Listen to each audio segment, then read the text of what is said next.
D'abord, permettez-moi de dire merci aux organisatrices et à tous les intervenants qui m'ont appris beaucoup de choses pendant 7 jours de travail. Après, je vous en prie, excusez mon mauvais français, mais j'essaie quand même de me faire comprendre. Je commence à vous parler comment ça marche ce truc. Bon, merci.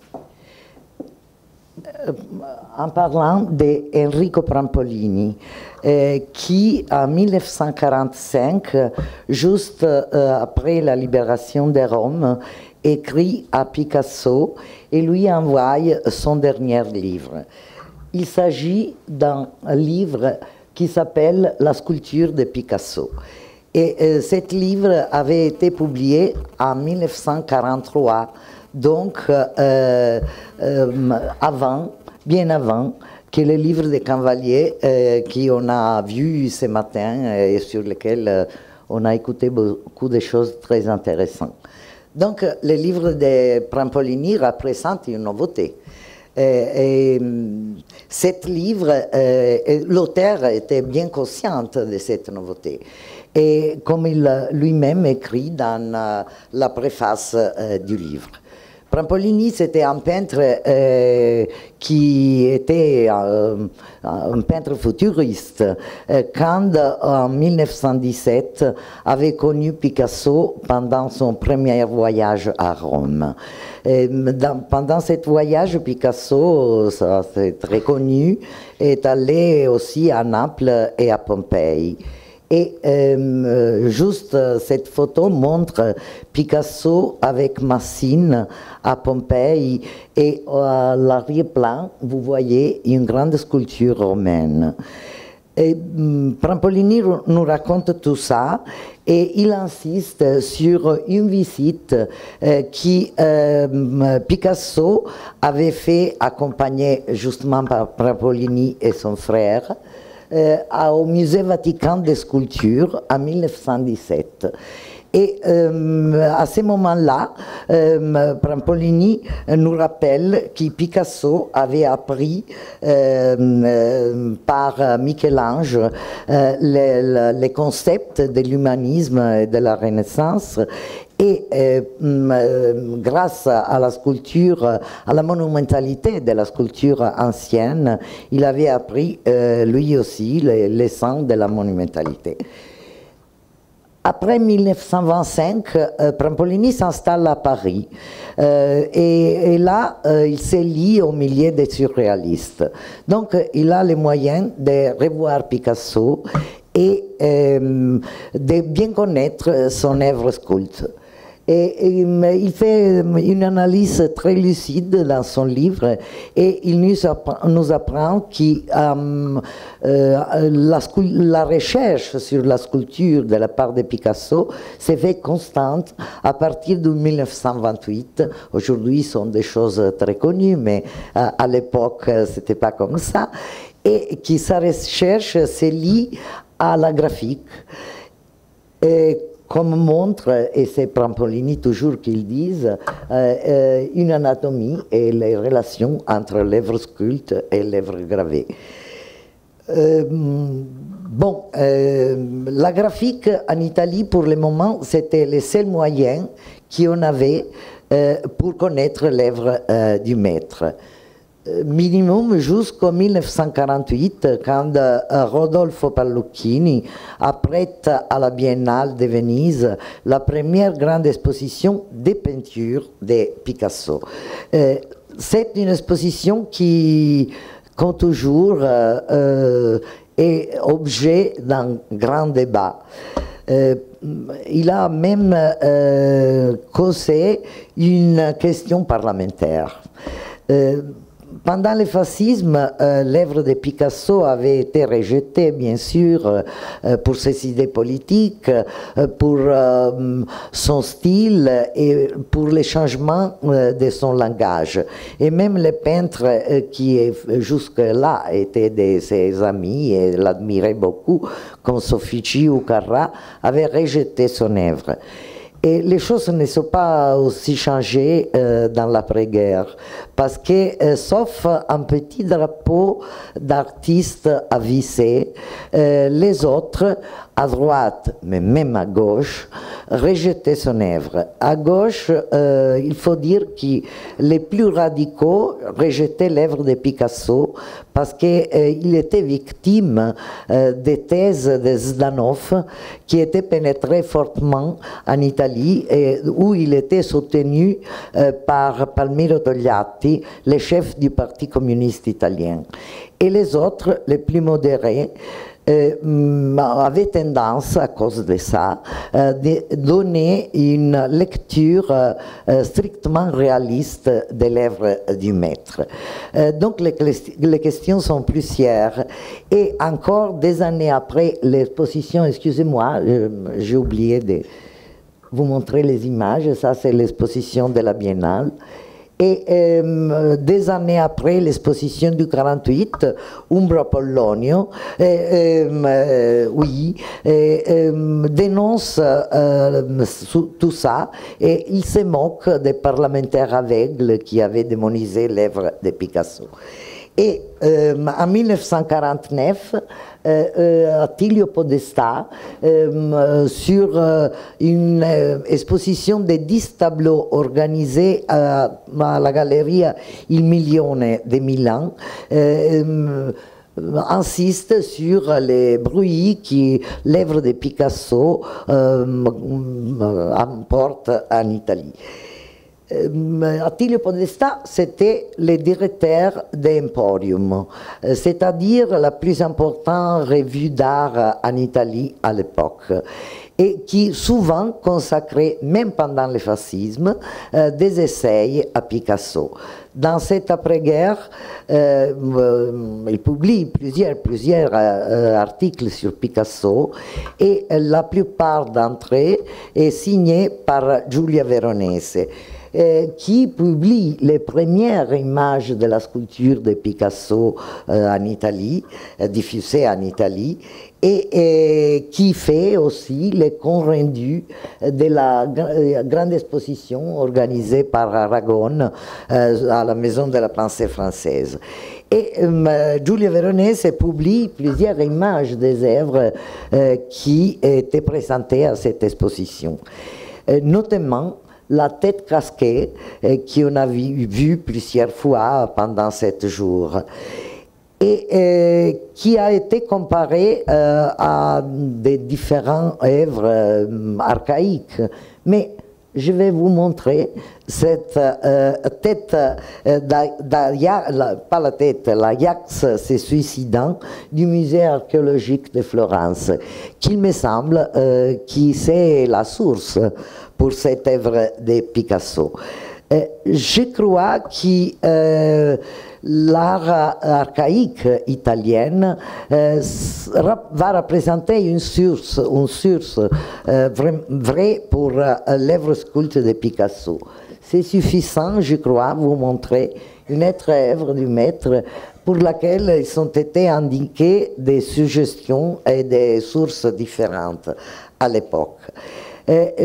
Si toute l'art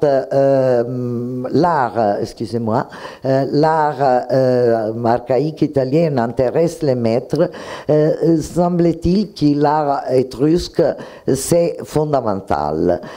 Soffici avait déjà aperçu tout ça en 1909, au moment qu'il rentrait en Italie après un long séjour à Paris, écrit au maître en l'invitant à les rejoindre à Florence.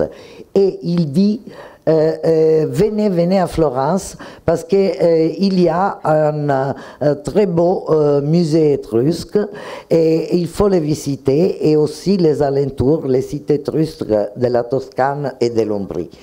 Et donc ce n'est pas la Florence de la Renaissance qu'il a envie de présenter à Picasso, mais la Florence des Étrusques. 50 années après, un autre peintre italien, ami de Picasso depuis 1910, il s'agit de Gino Severini, écrit oh là là, je suis au début, excusez-moi. Bon, alors, je me dépêche. Il rentre à Cortona, qui c'est une ville de la Toscane, sa ville natale, et un site étrusque très très important. Et bon, voilà Cortona. Au printemps suivant, c'est-à-dire 58, il va à la Californie visiter Picasso. Et bien sûr, a l'opportunité de voir les sculptures du maître et aussi causer avec son ami Picasso des Étrusques et des suggestions des Étrusques. Et en rentrant à Paris, il envoie à Picasso des photos qu'il avait tirées l'année précédente au musée étrusque de Cortona. Et voilà une de ces photos qu'il envoie, qui, il me semble, c'est pour Picasso très important. Si dans le domaine de la sculpture, la suggestion étrusque, c'est fondamental pour Picasso, ça devient encore plus strict dans le domaine de la céramique. Et il faut que je saute toute cette histoire, les relations avec Albisola de Picasso. Regardez, je crois que c'est difficile comprendre d'abord qui est Picasso et qui sont les Étrusques. Bon, Picasso envoie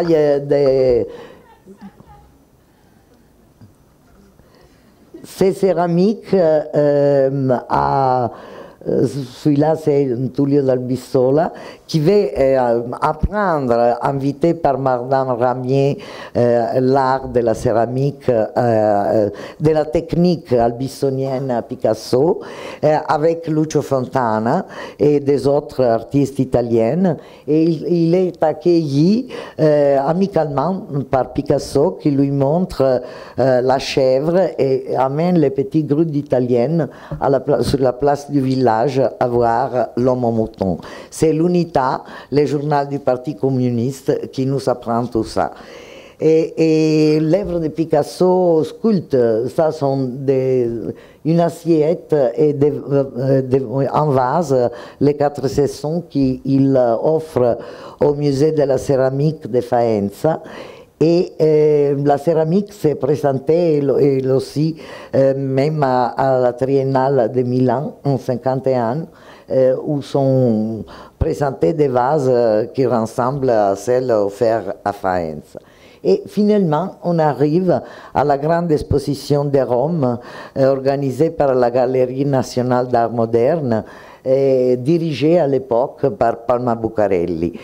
Il faut dire qu'il s'agit plutôt d'un événement politique qu'artistique et culturel, parce qu'il avait été voulu par le sénateur communiste Eugenio Reali et par les partis communistes italiens en accord avec les partis communistes françaises. Bon, il mérite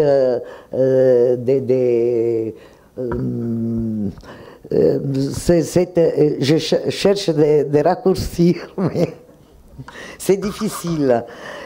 Donc, pour les Italiennes, cette manifestation, c'est le triomphe de la gauche et en même temps les signes de la diminution de la pression des thèses de Zdanov. Mais surtout le triomphe de la gauche, et paraît-il que cette expo avait influencé même les résultats des élections du mois de juin. L'exposition s'ouvre au mois de mai. Et en France, on donne une lecture différente.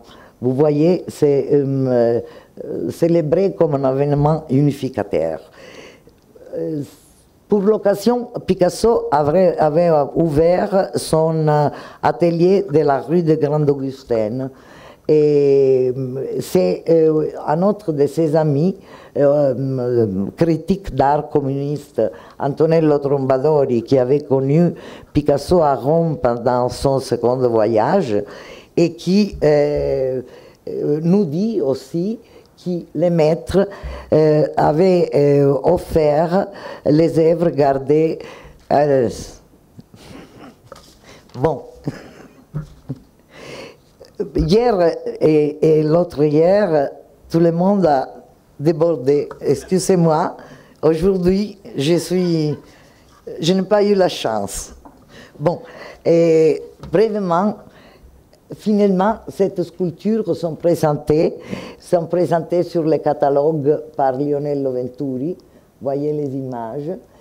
Lui aussi compare la tête de Fernande avec la sculpture ancienne. Et la lecture qu'on donne de cette expo également, c'est politique.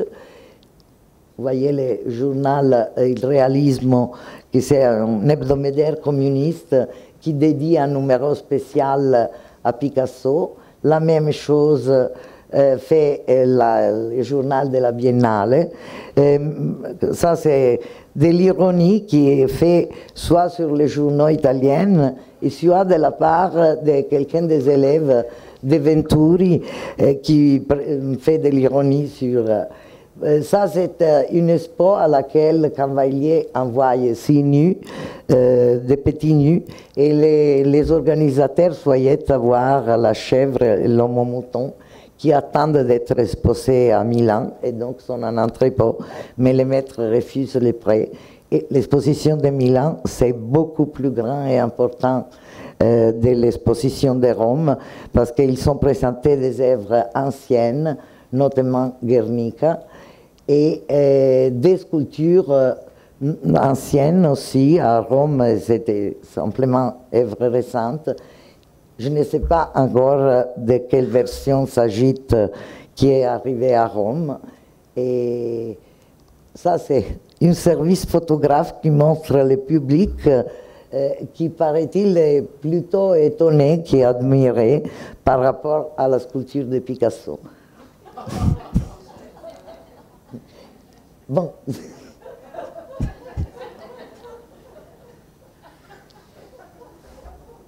Je suis désolée, je dois couper.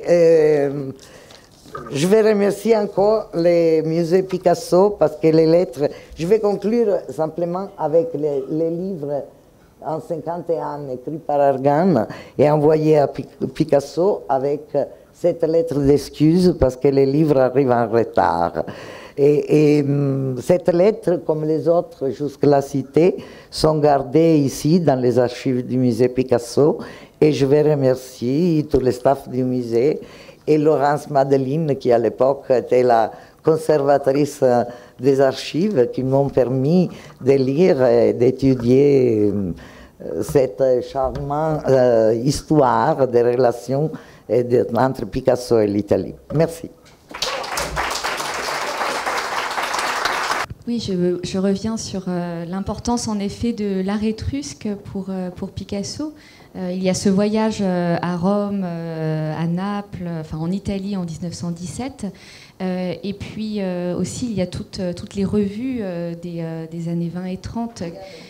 Et le Louvre, évidemment, mais la revue Document, qui je crois est très importante, et puis surtout toutes les publications de Christian Zervos qui sont dédiées à ce sujet et qui permettent à Picasso de connaître encore l'art étrusque. Catherine, peut-être revenez au micro, c'est plus facile de vous entendre.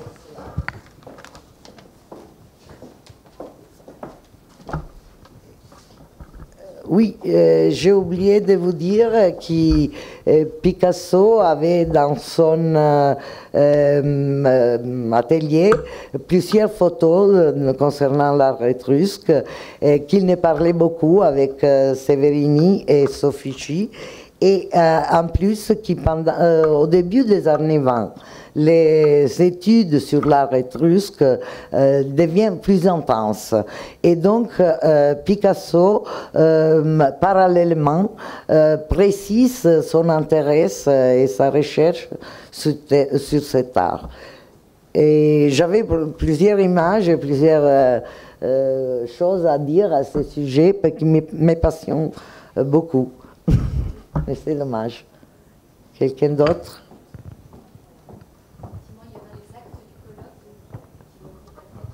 Oui, j'espère. Est-ce que vous pourriez nous parler encore, bien sûr, de la relation entre les partis communistes, Picasso et la nouvelle génération des artistes, surtout le groupe de Corrente, Fronte Nuovo delle Arti et même Guttuso. Si vous avez Il faut trouvé rester des documents. ici jusqu'à ce soir, mais quand même. J'ai envie de le faire, si vous êtes d'accord. Oui, donc, l'œuvre de Picasso pénètre très tôt en Italie. Merci à Soffici surtout, qui, sous la Cerba, a écrit les premiers essais sur Picasso. Et pendant le fascisme, c'était presque défendu, parler et apprécier l'œuvre de Picasso. Et même Guernica, c'était quelque chose qui les artistes de la gauche étaient obligés à cacher. C'est Guttuso qui nous dit que Cesare Brandi lui avait envoyé d'Amérique une photo de Guernica et qu'il a gardé dans son portefeuille jusqu'au moment qu'il a pu prendre la carte du Parti communiste et donc a changé Guernica en la substituant avec la carte du Parti communiste. Je crois que les rapports avec Corrente et tout ça, c'est très connu, donc c'est pas la peine de dire ça. Mais c'était une situation un peu difficile. Je crois qu'en France, c'est presque pareil, mais il faut tenir compte qu'en Italie, on sortait du fascisme. Donc les artistes étaient compressés, sous pression, et finalement quand on s'ouvre les frontières et même surtout les frontières culturelles, et ils peuvent venir en France et surtout voir l'œuvre de Picasso d'abord à Paris et après sur la Côte d'Azur. Et c'est le Parti communiste qui offre aux jeunes artistes des bourses pour rejoindre Picasso sur la Côte d'Azur, qui les accueille simplement s'ils sont communistes. Et si je peux dire ça, il y a des lettres ici de Severini et de Magnelli. Magnelli, c'était le premier qui, en 1914, avait acheté 2 œuvres de Picasso qu'il avait amenées à Florence. Et ils ont été très, très liés parce qu'après, il est retourné en France, il s'est installé en France. Et Severini avait passé toute sa vie ici. Bon, pendant les années 50, dans cette lettre, il écrit tous les deux, on ne savait rien l'un de l'autre. J'appelais ce matin à 7 heures du matin et ils m'ont dit les maîtres travaillent. À 8 heures, ils m'ont dit les maîtres dorment. À 9 heures, ils m'ont dit les maîtres partis. Je suis consciente que tu dois bien profiter de ton temps, qui c'est précieux, mais même par rapport à des amis d'ancienne date comme nous, tu réagis comme ça. Et les jeunes communistes avaient accès libre chez Picasso. Donc, je pense que ça peut expliquer bien la situation.